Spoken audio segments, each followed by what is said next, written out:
Sure, that makes Yeah, sense. I guess one question I had for you off of that then, Mauro, is like, and you've probably seen this, but there's been a lot of talk in the media about like testosterone levels in men and like, is it dropping across the board from kind of where it was, 10, 20, 30 years ago?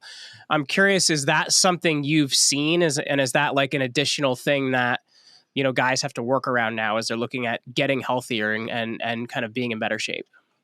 Yes, absolutely. You may never think so, and I was shocked when I started seeing those patterns. But we have guys that are 60 plus.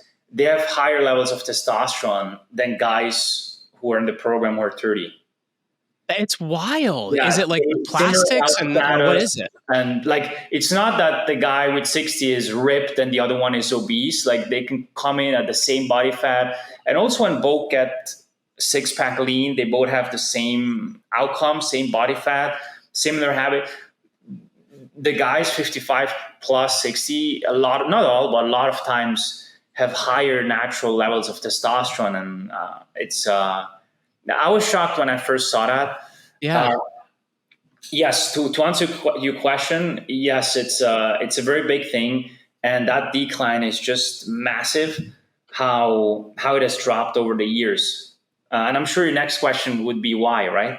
Well, there's the why and then the what. Like the why and then the what do you do about it? I guess why is it like the plastics and the food quality and stuff like that? Because I know like I just got back from 10 days in France, right?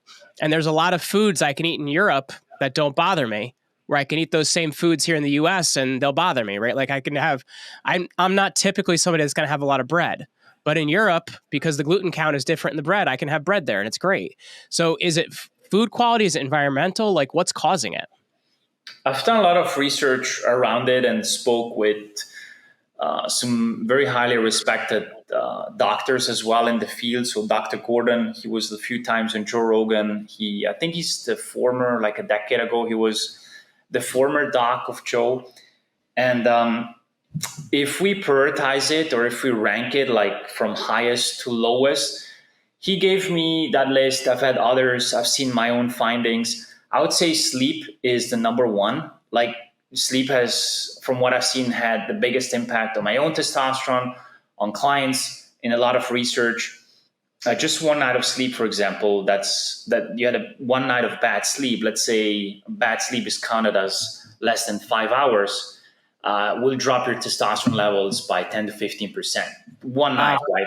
So sleep, number one. Number two, I would put food quality.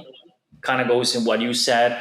When I say quality, I don't just mean organic. It's getting in the micronutrients that are some of the cofactors for testosterone production. So that even has to do with how you cook food, right? Because if you look at like people using a microwave, for example, a microwave a lot of time denatures food, right? And it'll actually degrade a lot of the things in food.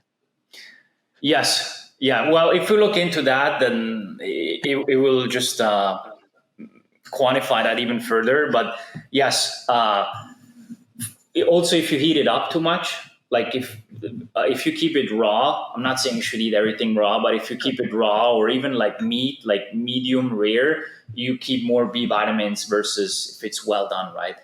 But yeah, food quality, getting in those micronutrients that are cofactors for testosterone production. So the basic ones, zinc, magnesium, but also boron, for example, that you get in there. Vitamin A, that's a little bit more rare to find in your diet.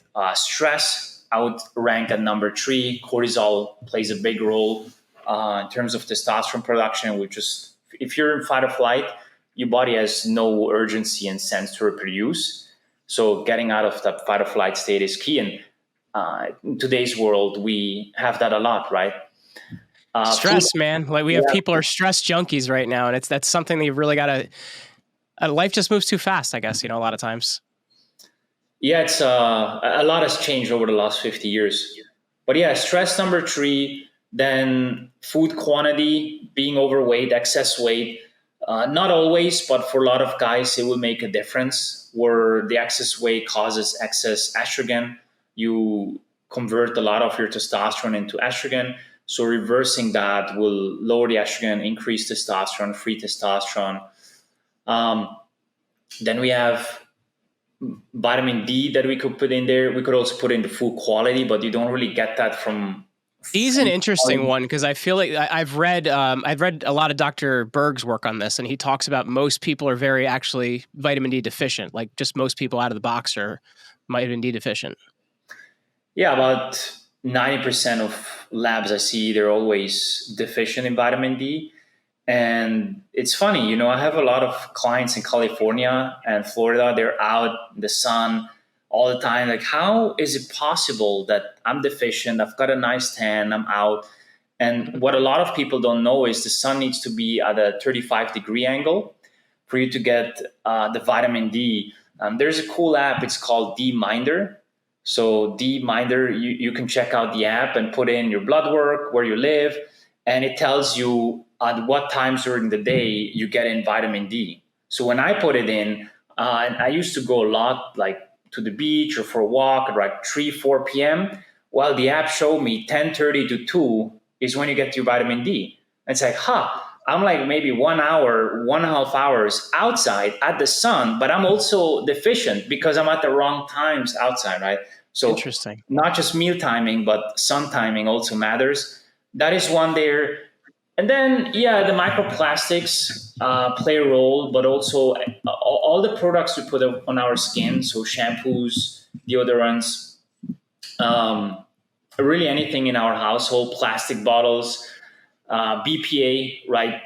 Plastic. So, like these days, you see a lot of plastic bottles and underwear. If you get it, or even shorts, BPA free, because there's some evidence that BPA can lower testosterone. I would not put it as the first thing. I think we have Sure. other priorities. But if someone has optimized everything and their testosterone is still not there, then I would definitely go down that rabbit hole and optimize